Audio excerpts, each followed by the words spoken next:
చూస్ country delight, live better. ఇప్పుడే country delight app ని download చేసుకోండి. నమస్తే అండి సురేష్ బాబు గారు. కీర్తి గారు నమస్కారం అండి. తులారాశి వారికి జూలై 1 నుంచి 31 తారీఖు వరకు ఎలా ఉంటుందో తెలుసుకుందాం. సో తులారాశి జులై మంత్ ఎలా ఉందో తెలుసుకుందాం అండి. దానికి ముందు ముఖ్యంగా జులై మంత్లో 3-4 విశేషమైన గొప్ప గొప్ప పండగలు పర్వదినాలు ఉన్నాయండి. అవి జ్యోతిష శాస్త్రం ప్రకారాన్ని పరిహారాలు చేసుకోవడానికి అద్భుతమైన రోజులు అని మనం చెప్తామండి. అవి ఒకటి ఆషాఢ నవరాత్రి, ఎవరైతే కనుక వారాహి నవరాత్రులు అంటారు. ఇది జూన్ 26 నుంచి 4 వరకు ఉందండి. ఇది చాలా చాలా ముఖ్యమైన పండగ. ఎవరికైతే డైవర్స్ కేసులు స్టార్ట్ అయ్యి అవి మధ్యలో హ్యాంగ్ అయ్యి చాలా రోజులు ప్రొలాంగ్ అవుతుందో వాళ్ళకి దీన్ని ఖచ్చితంగా ఉపయోగించుకోవాలండి.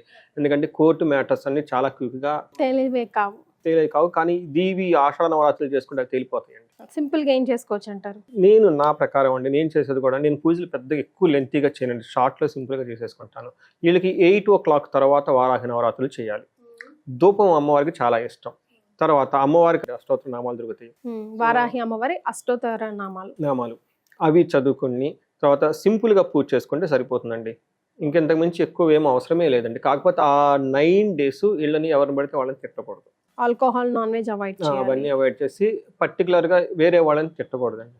ఇది అంటే అమ్మవారి కొంచెం ఉగ్రరూపం కదండి, శాంతంగా ఉండాలి. వేరే వాళ్ళు తిట్టేవండి, బట్ వీళ్ళు మాత్రం పేషెంట్, అది ఒక్కనే మేము జాగ్రత్తగా ఉండాలి. వేరే వాళ్ళ మీద మనం షౌట్ చేయటం, మరవటము, వేరే వాళ్ళని మాట్లాడకుండా ఈ ఒక్క గనక చేయగలిగితే అమ్మవారు ప్రొటెక్ట్ చేస్తారండి. అంటే వాళ్ళకు ఉన్నదాన్ని బట్టి ఇంకా నెట్లో ఇన్ఫర్మేషన్ దొరుకుతుందండి, వాళ్ళకి పేషెన్సీ ఉంది, షోడోపచారాలు ఇవన్నీ చేసుకుంటే వెళ్ళండి. బట్ అట్లీస్ట్ సింపుల్గా ఎంతవరకు చేసుకున్నా కానీ చాలా బాగుంటుందండి. నైట్ 8 o'clock ఇంట్లో ధూపం వేస్తే చాలా బాగుంటుందండి. అసలు ఆ ఇంట్లో వాతావరణమే మారిపోతుంది. సింపుల్గా పంచోపచార పూజ చేసుకున్నా కానీ ధూపం ఒక్కటేసి ఈ అమ్మవారి మంత్రాలు అవన్నీ కనుక చదువుకుంటే నెట్లో దొరుకుతాయండి. సింపుల్గా పూజ చేసుకుంటే చాలా పవర్ఫుల్గా ఉంటుంది.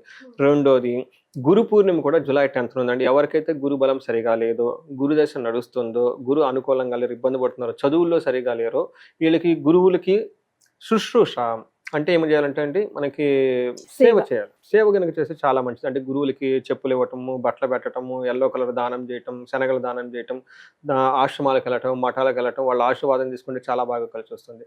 అంతేకాకుండా అదే మంత్లో లాస్ట్లో నాగపంచమి, అగైన్ ఎవరికైతే పిల్లలకి మిస్క్యారేజ్ అవుతుందో, పిల్లలు కలగటం లేదో, వీళ్ళు ఆ రోజుని అస్సలు మిస్ కాకుండా అమ్మవారికి పూజ చేసుకుంటే నాగదేవతకి ఆ యొక్క దోషాలన్నీ పోయేసి వాళ్ళకి కావాల్సిన అభీష్ట సిద్ధి నెరవేరే అవకాశం చాలా ఎక్కువగా ఉంటుంది. ఇవన్నీ మనతో పాటు 6న మనకి తొలేకాదశి ఉందండి. ఇంట్లో ఎవరికైతే కనుక కంటిన్యూస్ ప్రాబ్లమ్స్ ఉన్నాయండి, లాస్ట్ 1 year నుంచి 2 years నుంచి చాలామంది మెసేజ్ చేస్తుంటామండి, లాస్ట్ 10 years నుంచి మాకు ఏ ప్రాబ్లమ్స్ ఉన్నాయండి అంటారు. కొంతమంది రెమెడీ చెప్తే ఆ రెమెడీ చేసుకోవడానికి కూడా వాళ్ళ దగ్గర డబ్బులు ఉండవండి.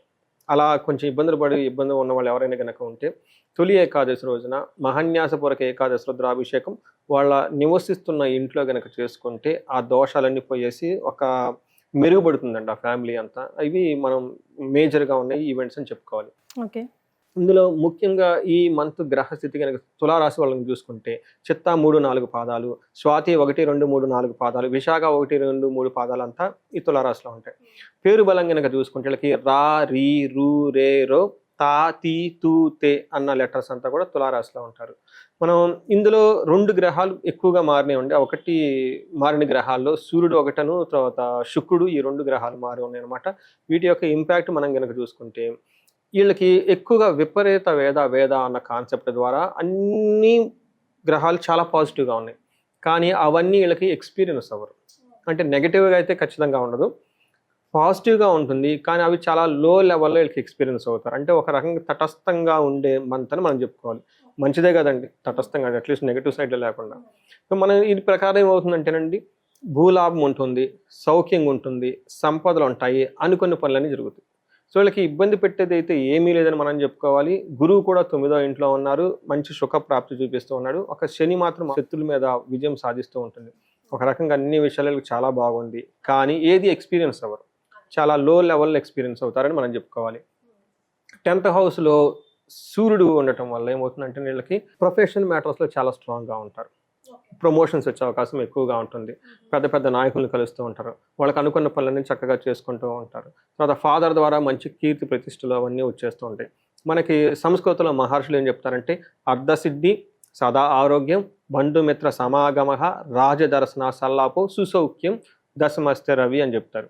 అంటే ఆర్థికంగా బాగుంటుంది, తర్వాత ఆరోగ్యం బాగుంటుంది, బంధుమిత్రులతో చక్కగా ఉంటారు.